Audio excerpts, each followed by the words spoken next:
You heard the coyotes this morning. They were all over the place back there. I'm thinking there were at least two groups. One to the north, one to the south, and they were fairly large groups.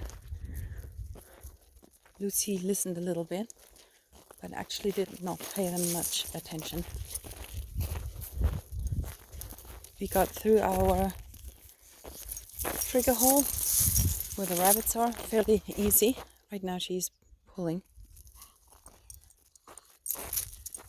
She's not checking in with me much, so maybe she did pay more attention to the coyotes than I thought.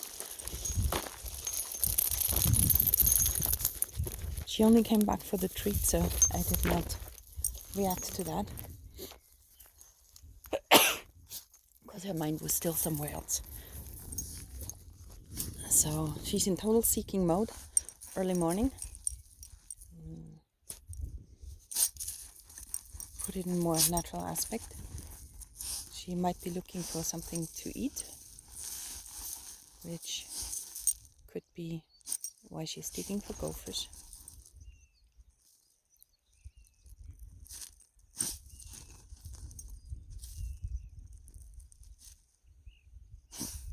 She only digs for active tunnels.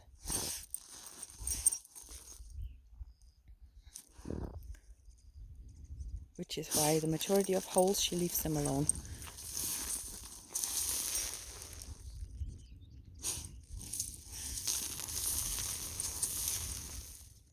When I move on, I'm going to allow her seeking behavior to continue, because if I interrupt the behavior and move on, and I stop the behavior and I give her a treat for coming out to me, her seeking emotion continues and she will move right back to the hole. And I can try and demonstrate that. Lucy, out. Thank you. See now, see how she goes back to the hole? Why? It's because all I did was just interrupt the seeking behavior,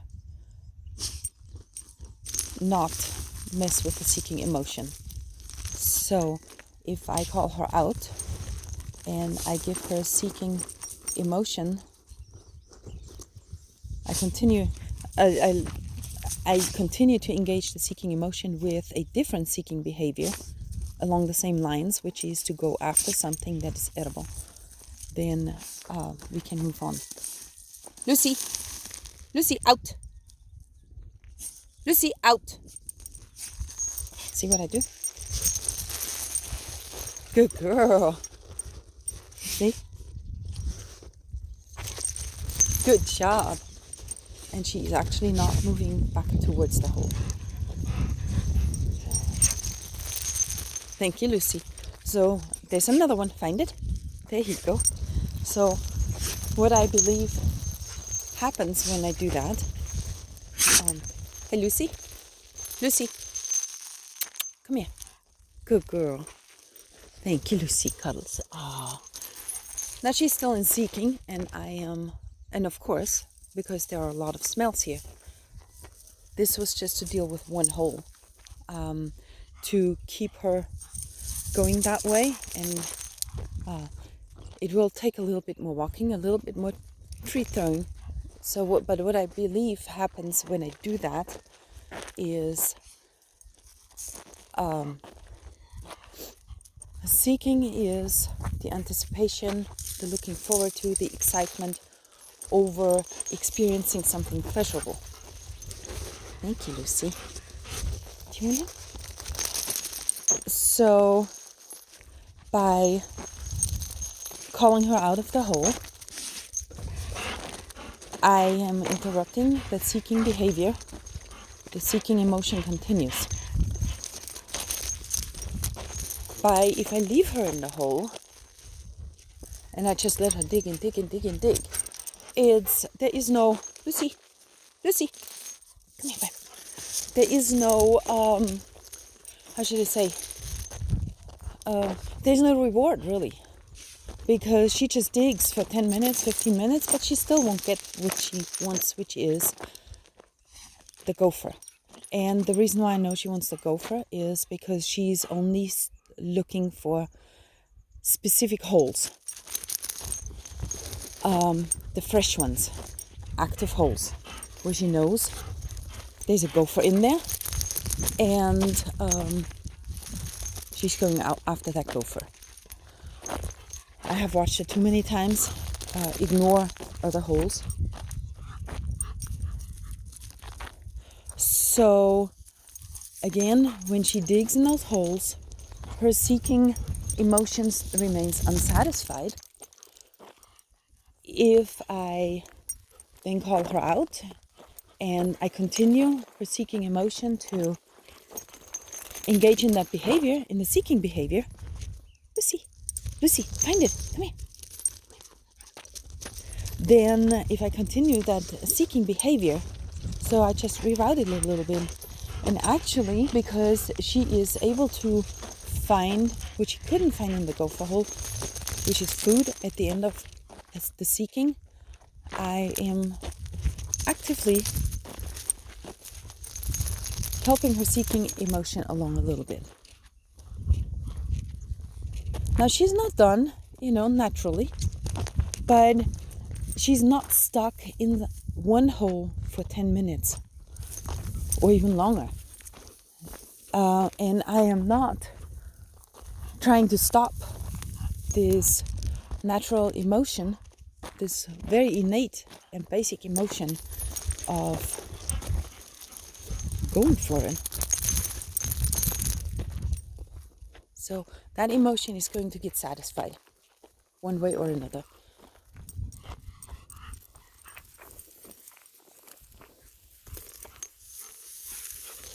Let's see how she's starting to check in with me more. And if I just call her out and I give her a reward for coming out to me, just, without letting her chase that reward, then, and she goes right back to the hole, she still won't check in with me.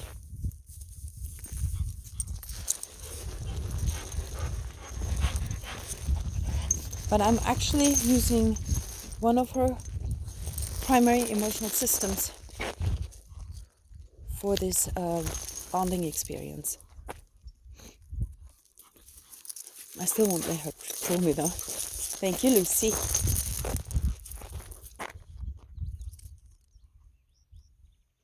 Her senses are also totally engaged because right up there on the hill, I saw a big old buck. So there's deer up there again. The breeze is coming our way. So, see, this was one of the holes. She was not interested in those holes. So they have to be fresh before she pays attention to them. And I don't see why that wouldn't work, if you have a prey-driven dog. We're talking emotions now. So if you have a prey-driven dog that's seeking that motivation to go after that prey is extremely, Lucy, thank you, is extremely strong. So I wouldn't know why this wouldn't work. Lucy, stop. Come here, baby. Now you got hung up. Come on, baby. Thank you. I wouldn't know why that wouldn't work, if you have this very prey-driven dog. And I haven't tried it yet because, unfortunately, we haven't seen another rabbit since I started this. Since I started using Lucy for guinea pig. Find it. So, I hate to say that, but, because I'm not big on Cesar Milan anymore, but he does have a few points that are good. And he does always say that work with the dog's nature, not against the dog's nature. So if you have a prey-driven dog, work with that prey drive instead of against it,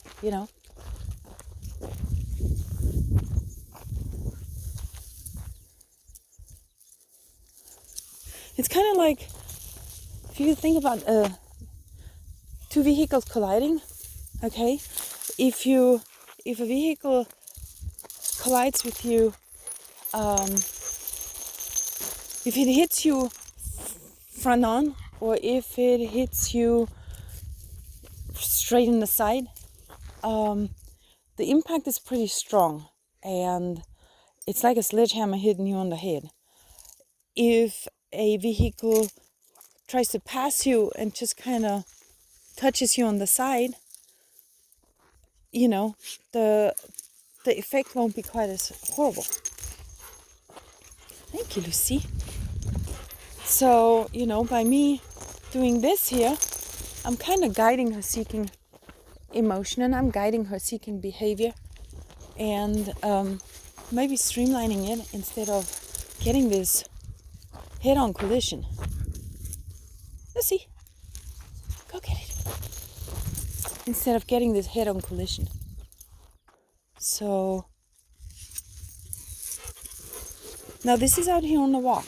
You know, this is where the majority of people, of pet dog owners, are having problems.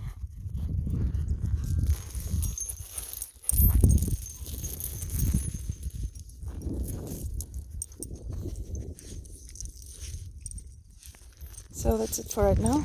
Enough for me to listen to again. And thank you, Lucy.